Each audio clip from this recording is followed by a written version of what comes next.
Alam nyo ba mga ka-Vertusio na ang coin na ito na content po natin ngayong araw ay mahal na po ang presyo nito sa market.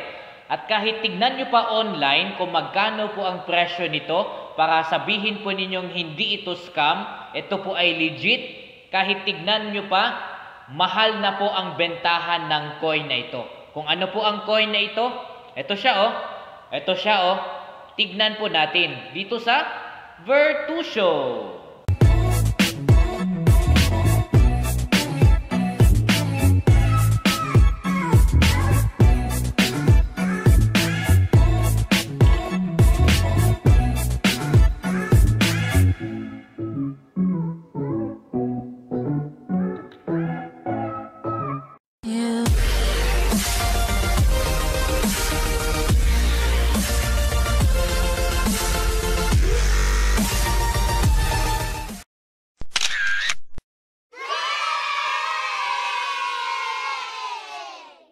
Ang coin na ito na hawak ko po ngayon mga ka-Vertusio ay 5 piso.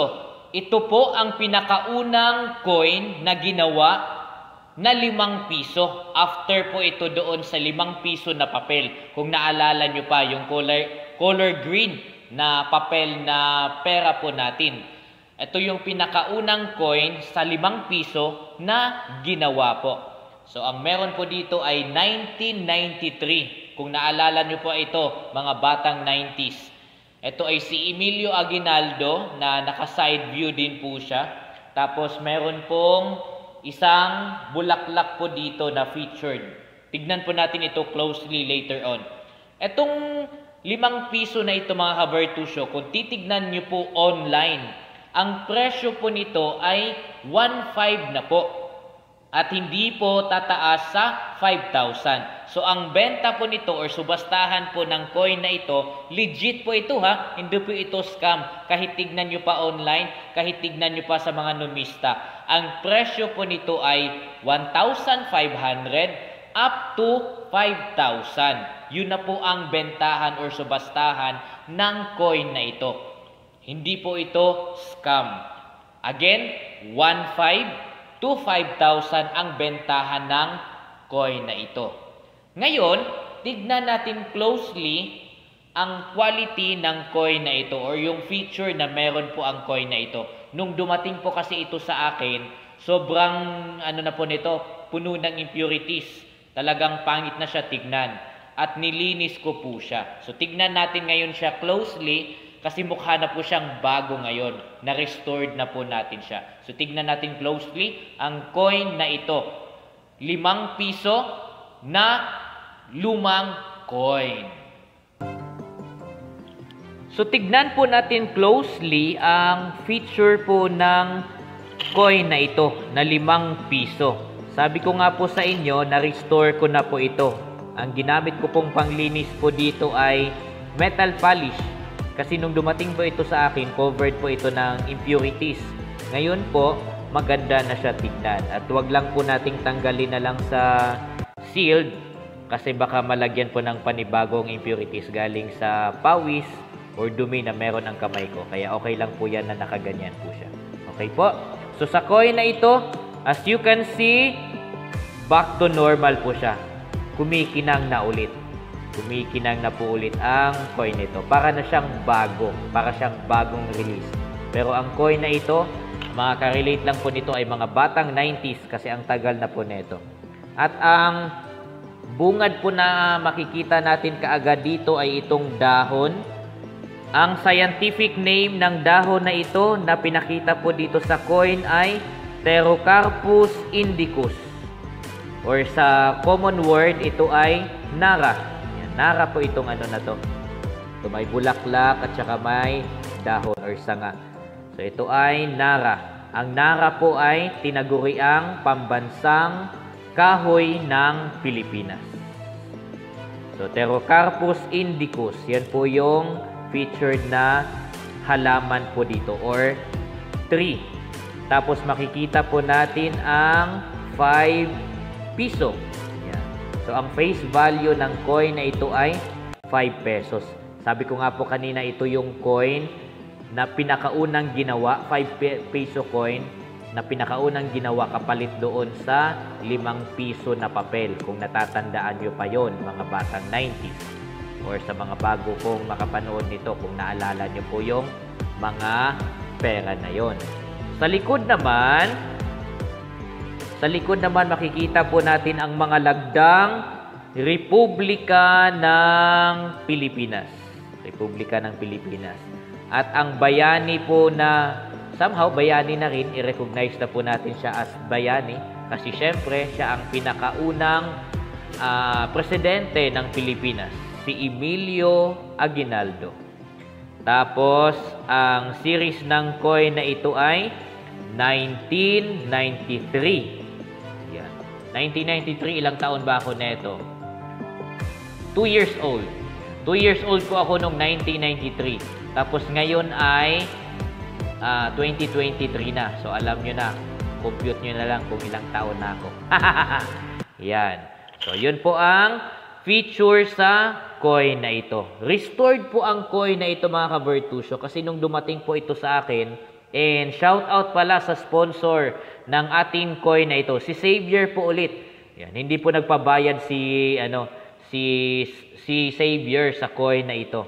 Pero ang mahal na pala ng bentahan ng coins na ito. Nung dumating po ito sa akin, dahil nga ito ay naka-expose lang naman, ito ay sobrang puno ng ng impurities. Kaya akala ko hindi ko na siya ma-restore. Pero nung ginamitan ko po siya ng metal polish, which is pwede naman po yun, at wala namang masisira sa quality ng coin, kasi may mga nagtatanong din sa akin na, di ba po, bawal naman pong linisin ang coin. Actually, pwede. Ang tawag po doon ay restoration. Nire-restore po natin ang itsura ng coin. Ayan. So, makinang na po siya ulit. Nawala na po yung mga sign of impurities po niya. At sabi ko nga po sa inyo, ang bentahan po nito online, legit na legit po. Hindi po scam. Kahit tignan nyo pa, kahit i-search nyo pa online, at kahit sa subastahan po, ito ay hindi bababa sa 1,500 pesos at hindi naman tataas pa sa 5,000. 1,500 to 5,000 ang bentahan or subastahan ng coin na ito. Ayan. Ito ay hindi ko po ipagbibili or ipinagbibili kasi wala pa po ako ng coin na ito. May sentimental value po sa akin ang coin na ito. Kaya di bali na hindi ako kikita. Total, ito naman ay bigay lang din sa akin. Kaya very much thankful po ako sa sponsor ng coin na ito. Si Xavier, estudyante ko po.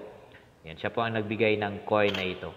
And I will forever cherish this coin kasi wala pa po ako nito.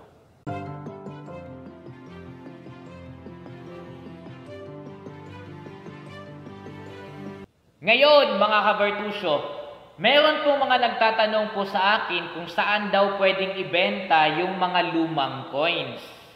Mahirap po kasi itong ibenta sa subastahan kasi mahal po ang presyo.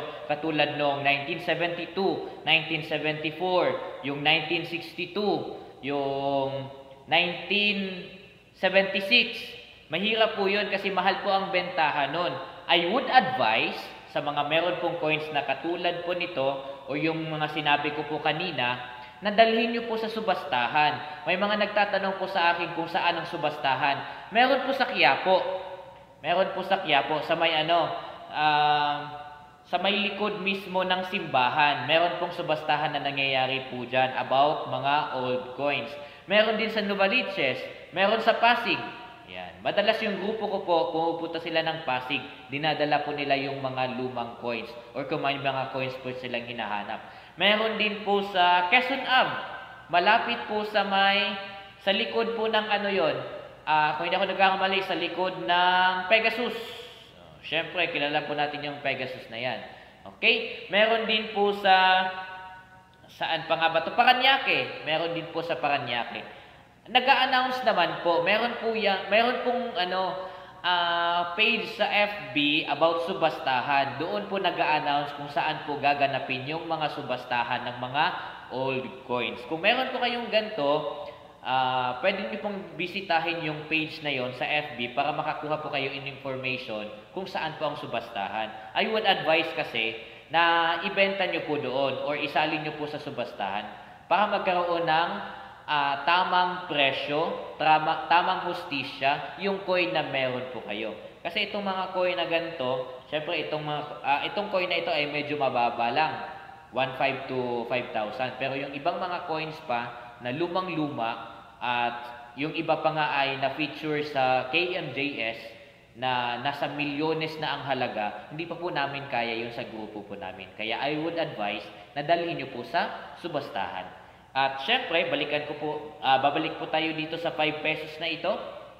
Ang presyo nga po nito ay 1.5 to 5,000. Legit po yan. Kahit tignan nyo pa sa Google at sa online. Makikita nyo po ang presyo po nito kung magkano na ito ngayon.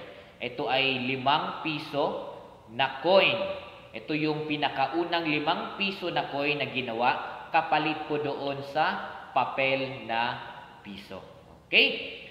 At syempre, para lagi po kayong updated sa mga upload ko, yung mga hinahanap nating coins, yung mga coins na binibigyan ko kayo ng information, para hindi nyo po ma-miss po yun, huwag nyong kalimutang mag-subscribe. Syempre naman po. At i-hit ang notification bell para lagi kayong updated sa mga upload ng Vertusio. Hindi po ito scam. Legit po ito. Legit ito, baby. Yeah.